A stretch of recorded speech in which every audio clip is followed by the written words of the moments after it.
by corporations, by innovators to secure that outcome.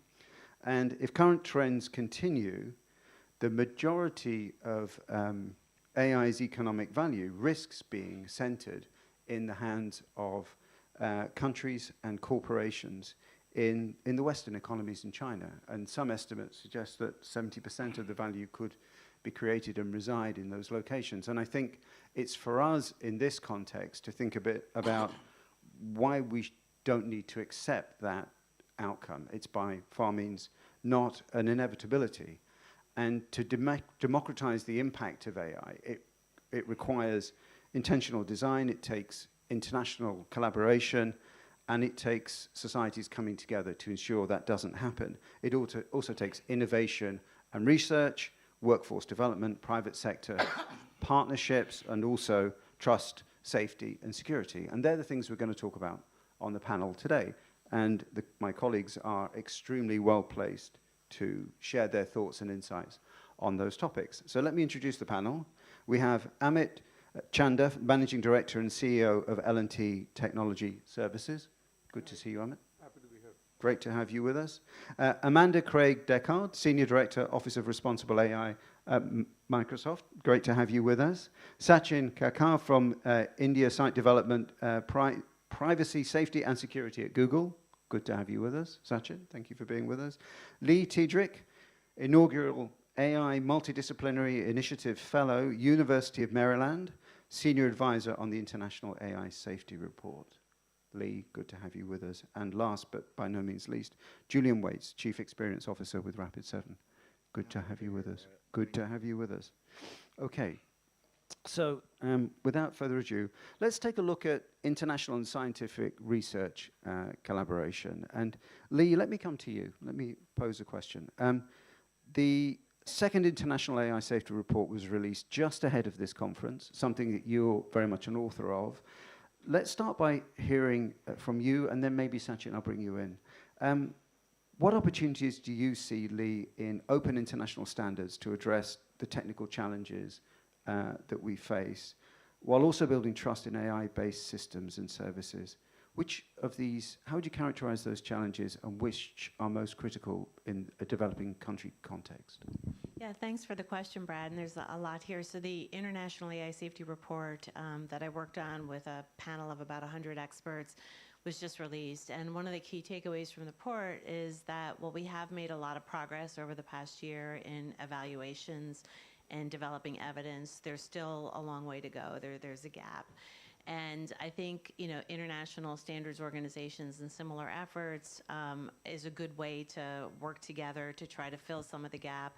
ISO has already released one standard, 42001, which is a good start, but we need to accelerate this, and we need to also recognize the fact that standards and evaluation metrics, there's a tension. On the one hand, we want them to be able to apply across borders because we want to enable companies to have responsible technology flow across borders.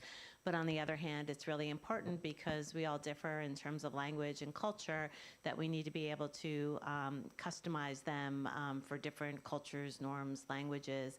And I think, the standards organizations will continue to play an important role. I spent a year working at NIST, the U.S. National Institute of Standards and Technology. One of the NIST projects is working on what we call the zero draft, of trying to create a draft that we could then feed into the ISO process, and NIST is trying to collect stakeholder input into that draft. And I think, more globally, efforts like the Hiroshima AI process, there are sort of all these pre-standards efforts where different stakeholders across different regions can work together. And I think that, and the ACs, the AI Safety Institutes, and across different countries, and how they can coordinate. So I think there's a lot of work to be done, but I think there's a lot of avenues where we can collaborate together and make sure that we're addressing the needs of everybody around the globe. Thank you. Yeah, thanks, Lee. Very well covered. If I can add just a few more points. I think one of the challenges we see is copy-pasting the regulations or standards from international markets to local markets may not always work. So localizing them, understanding the needs and constraints of the local area. Google launched Indique Gen Bench. It's a test bench for fine-tuning and assessing the LLM models for local languages, supporting 29 Indian languages, 12 scripts, and 4 language families. So that shows an example of how we need to localize things. The second point is one-time audit or certification may not work as AI evolves. We need a continuous scanning and auditing to make sure we avoid any temporal drift in these standards and the applications. So Sachin, let's build on that. How do governments and developers collaborate in a way that we get the outcome that everyone desires, which is not to see the developed markets race ahead of developing countries? What does that collaboration need to look like? Yeah, that's an interesting question, Brad. I think at highest level, the way we think to bridge the gap between AI divide is to move away from traditional transfer approach to more co-creation, where developers and government coming together, and the underlying goal is that standards and regulations are seen as enablers and equalizers, not as barriers or compliance hurdle. So 3 specific dimensions in which we believe developers and government can collaborate, and Google specifically focuses on. Number 1 is open source frameworks and interoperability in standards. Second, capacity building. And third is workforce upskilling and research. I'll quickly unpack each one of them. So starting with open source frameworks, AI is not new to Google. We have been working on AI for past decades. I mean, remember AlphaFold, and we were the first one to share the transformer paper on which all the LLMs are built. When we were building AI, we were also focusing on best AI practices and safety practices on AI. And we have open sourced all the best practices to keep AI safe. Safe SAIF, secure AI framework, is something we have shared outside. And it is important to understand supply chain risk. And India's digital transformation is characterized by DPI, the digital public infrastructure, on which Aadhaar and UPI are built. So they can actually leverage some of these secure AI framework to make sure the malware attacks and the vulnerability in open source components are taken care. Now, standards is one thing. The collaboration goes beyond to adoption of them. And Google has built the COSI, Coalition of Secure AI Framework, with various industry partners. And this is what we are expanding in APAC, including India. Now, we are also committed to capacity building with the government, and which means we need to provide tools and infrastructure, not just standards. So we are proactively sharing the threat intelligence. We are building tools like SynthID and sharing with the community abroad. SynthID is a watermark technique which goes into the text, image, video, audio, and it can tell you whether it is AI-generated content. So some of these tools are also helping us to make sure our commitment towards standards goes into actual adoption. And finally, upskilling workforce, digital literacy, working with government to make sure the vulnerable section of the society, like elderly and teenagers, are aware of some of these challenges, and giving grants to institutes like IITs to push the frontier of research. Like PQC, post-quantum cryptography, are another areas of collaboration between AI developers and the government and academia. Let me just ask you both a question. Is there a trade-off between setting global standards and regulation and ensuring the right environment for innovation and collaboration? Oh yeah, that's right. And that's where you can start with the global regulations, but then adapt them to the local constraints. Like we have bandwidth constraints in India, we have linguistic diversity, and therefore the global standard should not become a hurdle for the young startups in India. Rather, they become co-creators in enabling the innovation that can happen and then evolve from there. So it's a creative tension, and I think the best way is to be adaptive in this situation and eventually evolve to the international standard. How do you see this interplay, Lee? Yeah, I think, I mean, kind of in my work, both in government, academia, and I spent 30 years working with the private sector. I think sort of figuring out the standards and the evaluation techniques is really key. You know, how are we going to evaluate these systems so they can meet a certain threshold of safety? And then I think the question kind of comes in, you know, afterwards, once we know what it is, you know, should there be regulation or not? You know, I worry a lot of times that when we go too quickly toward the regulation, you know, the best of intentions may be there, but, you know, the technology is moving so quickly, regulators don't necessarily know how to style the regulations to achieve the goal. And I think sort of working from the bottom up with the science, developing the evaluation technique, taking into account that we do need to customize for local markets is really important. And then we can get to the question of, well, should there be a regulation or not? And that's where, you know, different countries may have different answers, but at least we're working from a common technical framework and evaluation framework to assess systems. Great. Thank you both. Let's make a shift to the conversation towards more public-private collaboration, which I think we know is at the heart of driving the success that everybody's looking for. And Sachin was talking a little bit about capacity building. Maybe we focus on those two elements. And Amanda, I'll come to you and then to Amit. So there's a persistent skills gap in AI. It's very apparent, and a lot's being done to try and bridge that here in this country. How are has your organization, and I'll come to you, Amit, with the same question, how are your organizations grappling with that challenge and also collaborating with government to help to narrow that skills gap? Thank you. Yes, skills gap is really important. We see it as part of the sort of foundational infrastructure for what we need to work on together as Microsoft with other industry partners, government partners, other local partners, right? It's going to take a whole community really working together to do this at scale.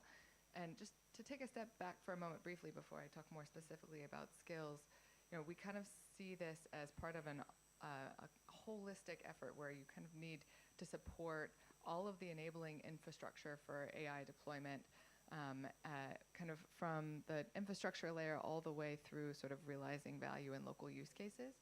So we actually published on Wednesday a blog from our president, Brad Smith, our chief responsible AI officer, Natasha Crampton, where we talk about sort of 5 areas where we're really focused on investing to kind of close the gaps between AI diffusion and the global north and global south. So talk about like hard infrastructure investment, right, in terms of connectivity, AI compute capacity. Skilling is the second part of that plan. The third part is really thinking about multilingual, multicultural AI capability. And the fourth is really working with local partners on local AI deployment and really what we can learn and what's going to serve local communities. Also what we can learn through that process around how we need to adapt the technology so it's ready for those local use cases. And then really measuring diffusion so that we actually understand how things are going and we can have really informed interventions. So that's the kind of holistic approach that we're thinking about for public-private partnership. And looking at skilling more specifically, you know, we actually have a new sort of initiative that we launched last July at Microsoft called Microsoft Elevate, which is really bringing together a number of ways that we engage with a community that is going to also be part of skilling everyone at scale. So sort of nonprofit communities, schools, and actually ensuring that they're equipped with the technology itself. So with cloud compute access and with access to AI. And then we are coupling that with investments in skilling. So we have made some big number commitments around, you know, how we are really trying to do this at scale. What I would say specifically for India is, you know, we early last year, we made this commitment to scale up 10 million Indians by 2030. This year, we upskilled 5.6 million Indians, and so we actually doubled that commitment to 20 million people by the end of 2030. Wow. And one of the ways that we're doing that is we're actually, we just announced this week a new Elevate for Educators in India program where we're partnering with local schools, with vocational institutes, with higher education institutions to sort of teach the teachers, right? So you can actually work at scale, and we're working with a number of Indian government ministries in this program to figure out, you know, how we can ensure that we have tailored programs for all of those different communities and that we're thinking holistically about how we, across those different sort of educational paths, are really meeting people where they are and equipping them to kind of do the next powerful thing with AI. Thanks, Amanda. Amit, as a L&T Tech Services, I mean, part of L&T originating here in India, but now very much involved in in global markets. How are you tackling this in terms of addressing this skills gap? Sure. So thank you. So before I go to skill gap, I do want to make a point on the regulation part. I do believe that too much of regulation can stifle innovation as well. So we got to be careful on how much we do and where do we take it. And then the second part, of course, is to do regulation of traffic control in Delhi for a next event that we have, right? I think all of us will agree. Okay. Let's get down to skills in a second now. I had to say that because it was a mess in the last 2 days. I've got pictures of myself in an auto rickshaw as well. Okay. So if we get down to skill gap, I want to address this 3 ways, right? So I am responsible. I run a company which is potentially India's first engineering intelligence company with about 25,000 employees, right? Been CEO 5 years. When I took over, we used to be about 15,000 employees. We're about 14, now we're about 25,000 employees. So if I look at skill gap and I look at skill levels, 3 things here to think about. Whatever work we're doing in engineering consulting today, I want to say 40 to 50% of that is new and built in the last 5 years, did not exist. I also want to say that whatever we are doing today, 60% will be gone in about 3 to 5 years' time. That's the rate and pace of change. So while my colleague from Microsoft spoke about skilling, school, STEM, as well as colleges, we're doing 2 different things to stay current with the changing dynamics, or 3 things. One, we're actually reaching out to colleges in the last year of their curriculum, and we are making sure that the curriculum in India is contextual to what the industry needs. So we are sending our employees to teach. We are using CSR hours. We are doing all of that to build that up. We're actually participating with NASSCOM as well to be able to do that in the skill development. The second thing we're doing is upskilling our own employees. Now, again, in a developed economy, it's very simple that you hear these layoffs that happen all the time, and they are not because people don't have work, but because the skill is redundant, so let's go ahead and get a new set of skills. In an Indian context, and my colleague here spoke about that very nicely, you can't cut and paste. You fire 1,000 people, you will actually end up spending half your working hours plus more with the labor commissioner here locally. You can't do that. So you have to be able to skill people up while they are in the workforce, right? Now, one thing is developing curriculum, developing modules for them to go through, but the second part is actually making them do it. So, and normally in a consulting company, you would send people to get coached and do upskilling when they are not billable. We're actually doing it while they are billable, because when they become non-billable, that's not when you want it. You want it before that, right? So that's, and it's a major shift in how we've been operating.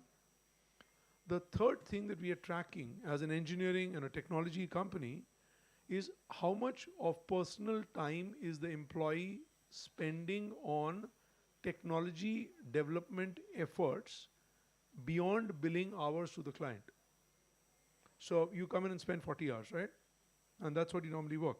Now, if you spend another 3 hours to write a technology paper, you file a patent, you actually go speak at a symposium, all that is towards technology effort beyond billable hours. The percentage of workforce within the company 5 years ago that did that was at 19%. Today, that number stands at 52% of our workforce spends time, personal time, to go spend time on technology beyond billable hours. And the net result of that has been, we used to file 100 patents per year.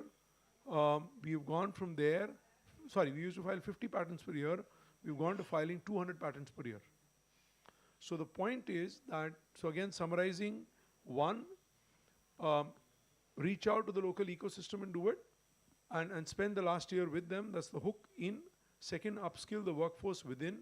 And third, beyond beyond just money, find a bigger purpose like technology or betterment of human race with technology to motivate your workforce to actually spend time on that. And I think that's what we've been doing and we think will be helpful. One last thing, and we keep discussing India, but if I look at the US today, and I've lived there for 27 years now, is we will need schools to start mandating a certain level of STEM education that has to be done. Today, and both my boys went to public schools in Virginia. I can tell you that in some schools it's broken, and if we don't do that in the US, we don't do it in parts of Europe, we will continue to look at different countries for skills, and that is not where we want to be in 20 years' time. I'm sorry. No, jump Sorry. in, Julian. So I was going to agree with what you just said, but because Rapid7, like your company, of course, we're a software company. We've basically mandated the use of agentic technologies by our employees, especially the ones in developing countries or countries that aren't as developed as the United States. What I would tell you also on the education system, which is unique to the U.S., which is what makes India such a wonderful place, is because we're so far behind, we're forced to use labor in other societies that appreciate the use of STEM technology and where it's embedded in the way that they learn. We have no choice. If we didn't have foreign workers in the U.S., we would fall behind the rest of the world. You don't hear that too often. Let me just probe a little bit on this. How much is carrot and how much is stick when you're looking to upskill the workforce and bring them into a more of an AI mindset? I mean, you've got a very bold program at Microsoft, reaching across colleges, but you're also active, I know, in creating the capabilities within the workplace. How much of this, to both of you, is carrot or stick? I was at a dinner in DC a few weeks ago where the head of a large media group had told his team they had to be 2 times more productive by the end of 25 using AI to stay in their roles, and 10 times more productive by the end of 26. That was an expectation. But it was set very much as a minimum standard and goal. They were putting training programs in place, but there was a clear metric to achieve. What's your perspective based on how you've seen this work? You mean internally? Either within Microsoft or within the companies that you collaborate with in training. In our experience, I think we are much more leaning in the direction of using carrots. So we have a lot of programs internally that are a mix, I think, in terms of tactics that's important. Both kind of like, here's a day-long training or a week-long training program, right? Which I think is really valuable. It gives you an opportunity to really dig in, but also really difficult to find the time for.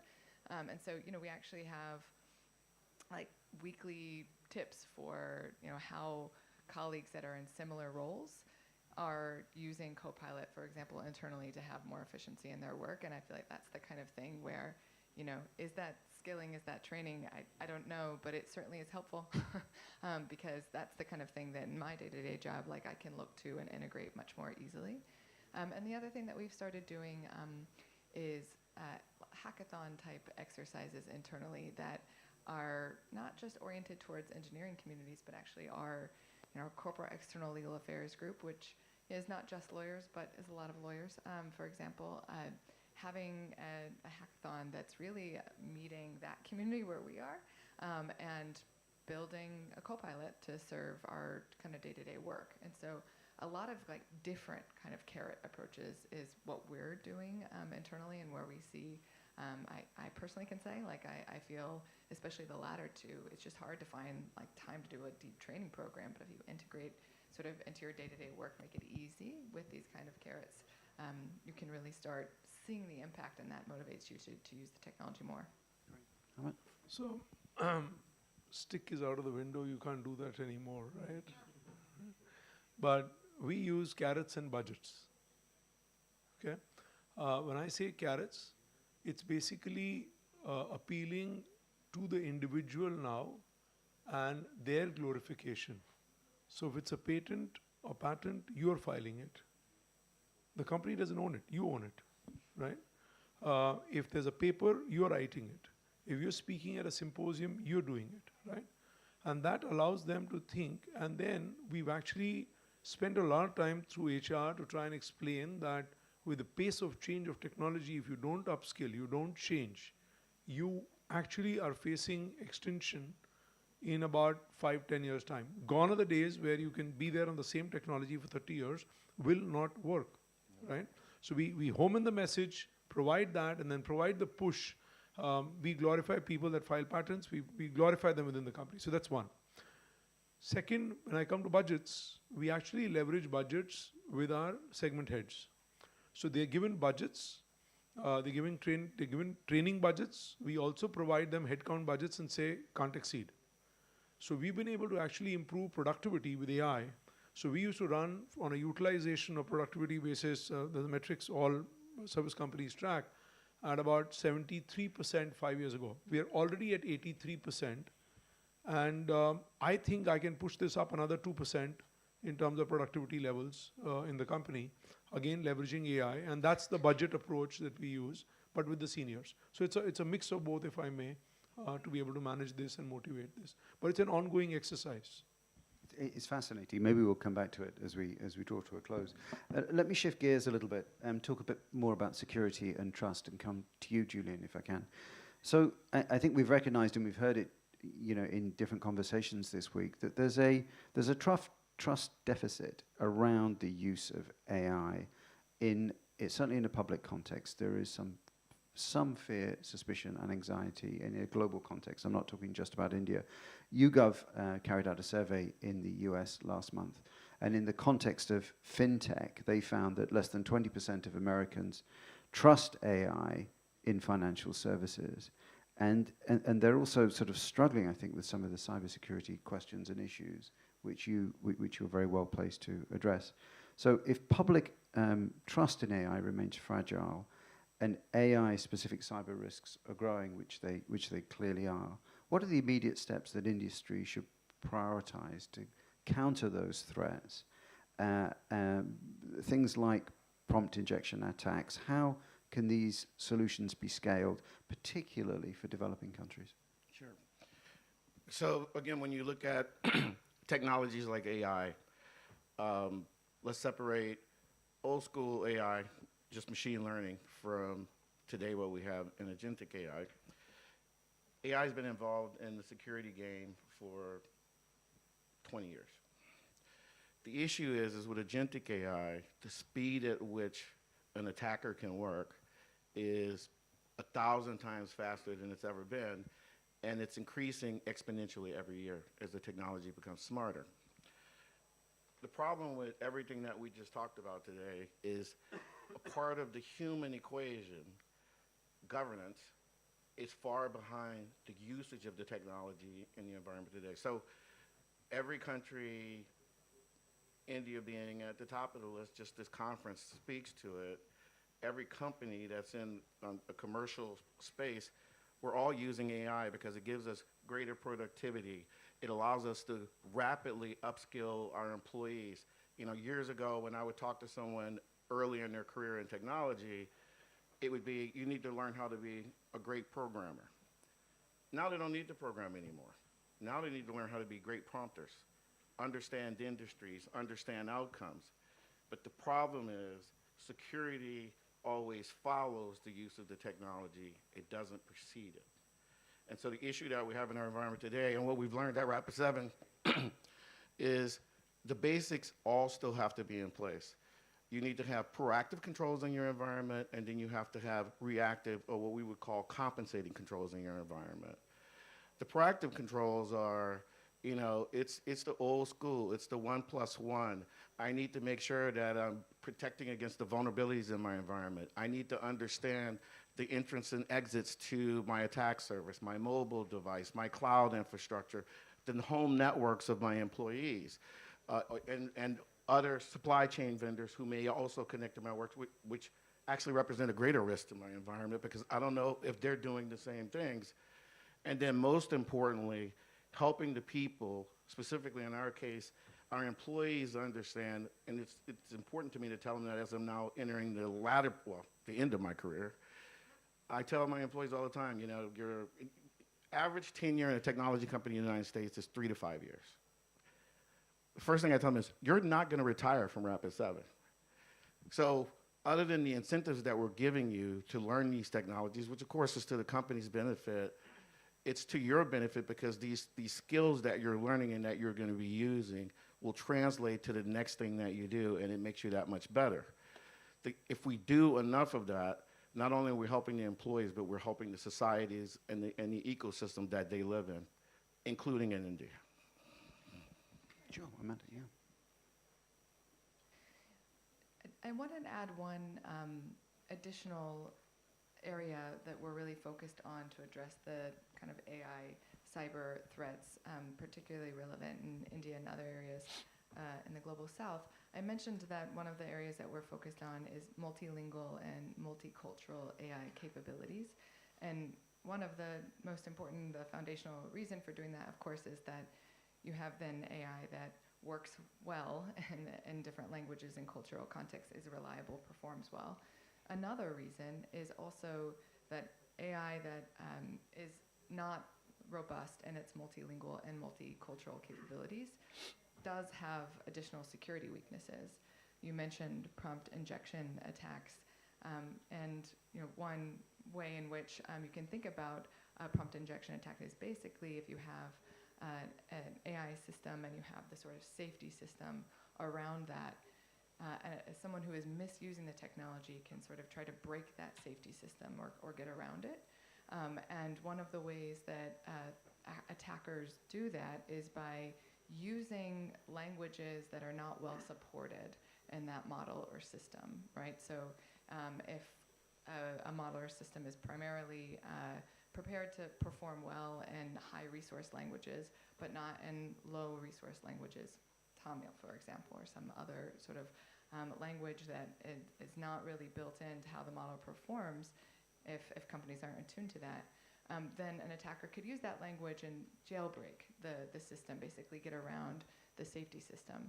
And so it's just another reason why it's really important from our perspective, and we're partnering with a lot of others in industry and government, so this comes back to a public-private partnership opportunity to really work on multilingual and multicultural AI capabilities.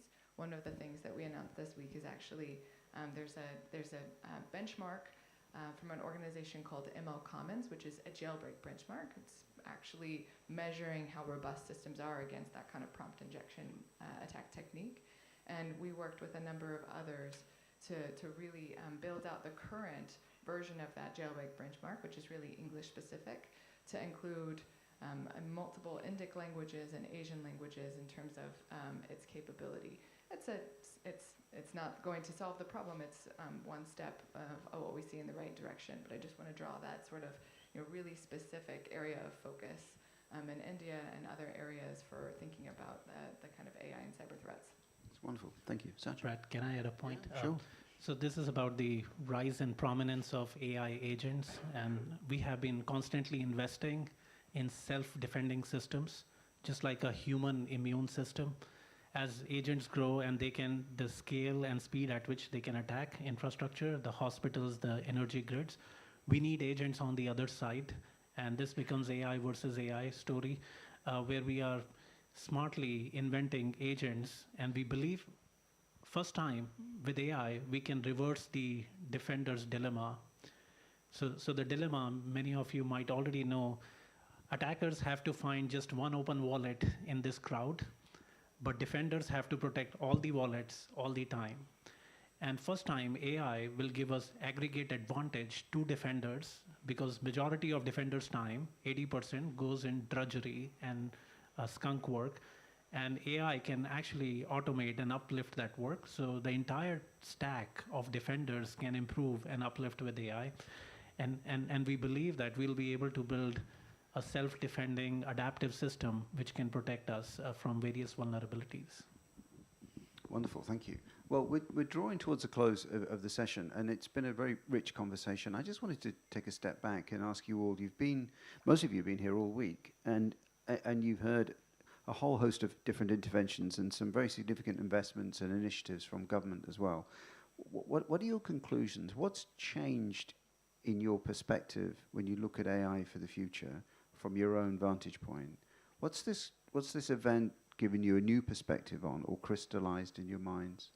Maybe, let me go back to, Lee, do you want to share your thoughts?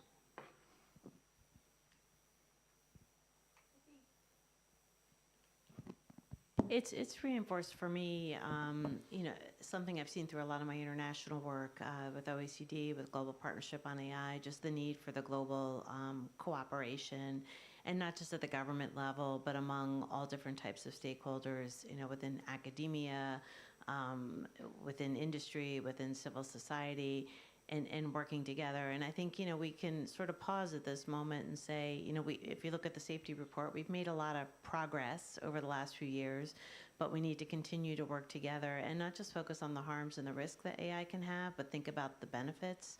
If we are able to leverage AI, we might be able to, help achieve some of the UN Sustainable Development Goals.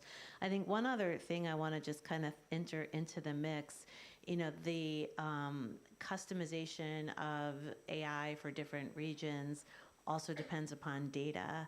And a lot of my work has focused on, how do we create voluntary foundations so we can exchange data more easily? Like right now, we don't have data standardization. So if I want to exchange my data with any of you, my data may be in a different format. As a former lawyer, a lot of my work is also focused on, we don't even have standard agreements. So if we want to exchange data, how can we easily transact and not have all that friction and transaction costs? We don't have the Creative Commons licenses right now for data. And if we're ever going to get to that localization and that ideal point where we're customizing for different cultures, we're going to have to figure out ways where we can voluntarily and responsibly share data. And this has been part of the discussion, but hearing the conversations over the past week kind of underscore the need to continue to advance that work while we work on some of the other topics that we've been discussing. Great. Julian? More than anything, what this week has taught me is I'm old and this industry is moving. Okay, so stop saying you're old. You don't look old, you look great. So This industry is moving so quickly. Again, skills that are needed and considered to be important today will no longer be necessary in 5 years.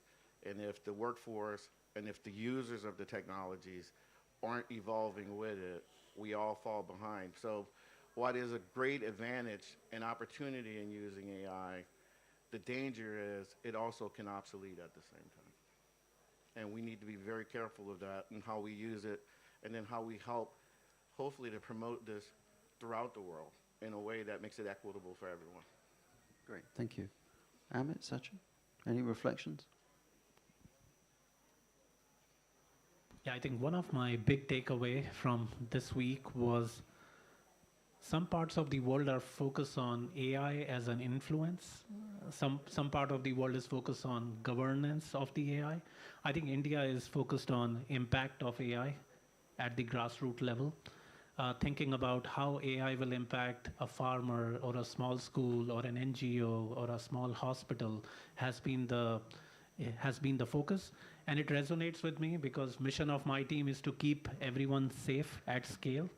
And when I say everyone, it's not just about Google or Alphabet, or not just about our billions users, but the entire society, everyone at scale, and how to make sure we become the architect and not just the consumer of AI, and make sure it reaches to the grassroots level is one area to think about.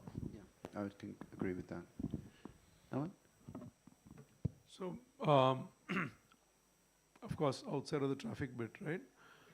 What you learn, if you ask me, in the whole week that I've seen, is that and I've been in this business for, I don't want to date myself, so say a couple of decades and we leave it there.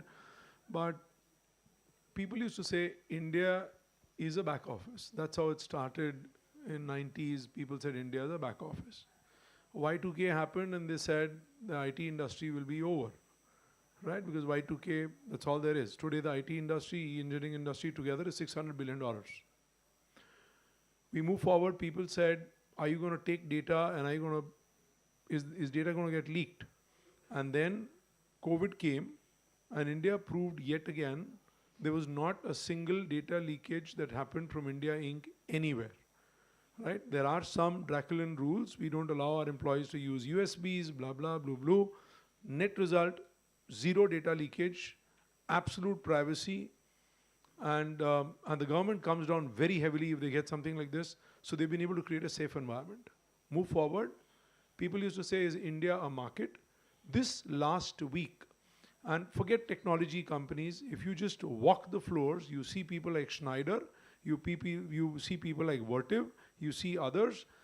They are developing products for India, in India, developing products to the world from India, and it's no longer just a cost base. Yes. So if I was to say there's one thing that I've learned in the last week, it is that India is no longer the back office for AI. It is actually the front office for AI for the world. And that's the net summary that I would draw in the entire week that I've been here. Thank you. That's very valuable. And zooming out to the sort of highest level, one of the things that I've really genuinely felt this week that has been very exciting to me is that there is a lot of energy around how to deploy this technology, how to have impact. It's been actually really fun to be in a lot of sessions with students and entrepreneurs that you can really feel the energy. And I feel that it has, the conversation around governance has come along and felt integrated in a really genuine way as well.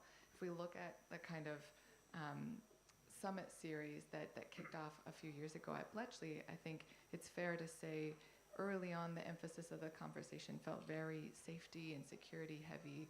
Last year in France, there was a big pivot to trying to think about the opportunity. And what I see in India this week is a genuine integration of those conversations and a deepening of those conversations. So really, what do we mean when we say impact? What really do we want to see in deploying this technology? And then sort of not taking for granted that, of course, governance actually has to come along with that. You have to really do the deep, hard work around things like multilingual AI, and there's a real need for a partnership in moving those things forward. And there's a real need to think about governance steps so that you can have trust in this technology. India actually just passing a law last week thinking about how to mark AI-generated content. There's a real sort of recognition that some of those steps are going to be important, and you don't want to stop or have those steps sort of prevent deployment of the technology or realization of the benefits. But we have to do the deep work together to sort of move forward across adoption and impact and governance together. Thank you. Thanks, Amanda. We've got a few minutes. If anyone would like to chip in, great. Hands are going up. The room's filled, by the way, while we've been going along, and it's been a great conversation. Let's hand one or two mics out to colleagues around the room if we can. To the lady here on the front.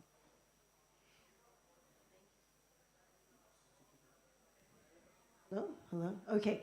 Right. Thanks, and I appreciate the comments on the traffic. I think we've all got a traffic story to tell. Now, I hear a lot of talk about upskilling, co-creation, which are all very important things. I agree. But what I'm also hearing a lot from, and I'm sure you all are too, is the issue of speed of this technology that could potentially outspace some of this real scenario. So my question to you is, what do we, and this goes to anyone who might want to answer or has some real thoughts on it, what do you think might be the gaps between that that we would need to address in a transition process between upskilling and real economic displacement? Who can grab that? Yeah, you've got the mic, Julian. You going to give it a go? I was trying to give it away. Yeah, I know you were. It's a real problem, right? Meaning technology is moving so quickly. As I said, years ago, I would tell young people in technology, learn to be the best programmer you can. Now with agentic AI, especially with the usage of MCP, where you can have multiple agents talking to each other, sharing information, it's now learning to be the best user and prompter of the technology, understanding the outcomes. But there's going to be some displacement. Right now, I would tell you AI, especially in the security context, I can probably eliminate 60% of the things that humans have to look at today, but there's still the 40% where a human has to be involved to make a determination around risk to an entity, whether it's a government, whether it's defense, whether it's a business. And so it's really helping them evolve to this next level of user, this next level of programmer, if you want to call it that. And there probably will be some displacement that we just can't get around. Gentleman at the front. I actually have an extension of the same concern that the lady shared.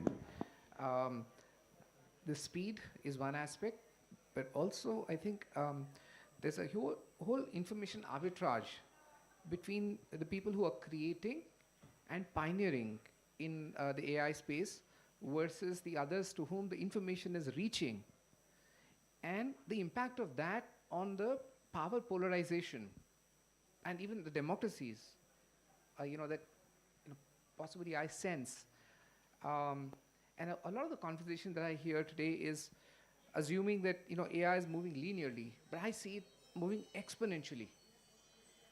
I agree. And With a polarizing effect. yes, both the polarizing effect and the effect, like I think 40% that Sir just spoke about. For me, that 40% is not really 40%. It's just that we want to be very, very careful. But if we were to not care so much about how accurate and how much data standards It we could have, be 100%. it's very large. I think the displacement can happen very fast. So I'm really concerned about how things are moving. I'm not sure if my concern is being shared by people in the panel. Anyone want to respond? Lee? I mean, I think we need to focus on AI literacy because, again, the technology is moving so fast. How do we make sure people in their everyday lives, people in the workforce have access to education so they can continue to upskill? And I also think, being in academia after having been in the private sector for, we won't go into how many decades, but, teaching students how to think, right? Like, I think a good student, when you're looking at your career trajectory, it's not just coming out of college with a set of skills, but teaching them how to think, how to problem solve. And, I think it's really the public-private partnerships that Amanda mentioned with academia is really important because a lot of times, the tenured faculty, they don't know how to teach that to students, and bringing people in to tell them, this is how you adapt. These are sort of what you're going to expect in your career. And I say this not only from the perspective of being in academia, but having two children of my own in their 20s who are just starting their career, and it's sort of expect the unexpected, but learn how to be on your toes. I think a lot of it's just having the good analytic skills, having good communication skills, and if you have those core skills, you're going to be able to adapt, and it will carry you forward in the future. Great. I think we've got time for one more question. Okay, the lady who has the mic. She has the mic. Thank you so much. My name is Rita Soni. I work with a company that's operating in small town India, delivering all these tech services that many of these companies are doing. And my question is actually for Amanda, because I think she was the only one who really brought up the digital divide that continues to exist, both in India and across the globe. I actually didn't feel like I heard very much about how to actually bridge that. Yesterday I didn't have one of those special passes to go to the events on the 19th, so instead I visited a local nonprofit called the Digital Empowerment Foundation, which has been around for more than 20 years, doing incredible work in rural India. And they're simply talking about last mile internet connectivity, let alone the enablement or even the critical thinking that Lee just mentioned. So just a few more words on how it is that we can bridge this digital divide and make it more equitable, because I think the more folks are going to be excluded, the more different kinds of problems that we're going to have. Yeah, and I think you may have come in after we talked briefly about some of the work that we're doing to address the digital divide. And for a lot of words, I would point you actually to, we published a blog on Wednesday where we talked about like investments in 5 areas that we're thinking about to close the gaps that we see. And we actually point to the work that we've done using our own telemetry to sort of track these gaps and their trajectory, and like really lifted up our own concerns about the trajectory. And so among the areas of investment, infrastructure is really foundational, and we actually do talk in the blog about, of course, infrastructure in terms of like AI compute capacity, but actually the fundamentals beyond, like in terms of connectivity, energy access as really important as well. And then we talked about scaling multilingual and multicultural AI capabilities, really working with local communities on local use cases and the kind of deep work that we can do to sort of help bring the technology to people and see, like, even in agriculture, for example, we at Microsoft Research have done a lot of projects like in close collaboration with local communities and try to see, like, how could this serve you, and then also learn from how the technology needs to evolve in order to do so better. And basically then also taking a step back and continuing to study diffusion so we understand, like, are our interventions working? Are they not? If so, what can we learn and how can we improve how we're intervening? Okay, so time's up, everyone. Thank you so much for your contributions and for joining us at different points during the conversation. Thanks to the panelists for a really rich and diverse conversation. It's been a real pleasure to have you with us, and I think we end with a sense of optimism that no matter what the challenges and the digital divide and those other elements, there's probably an AI solution to the AI challenges that we're creating. Thanks.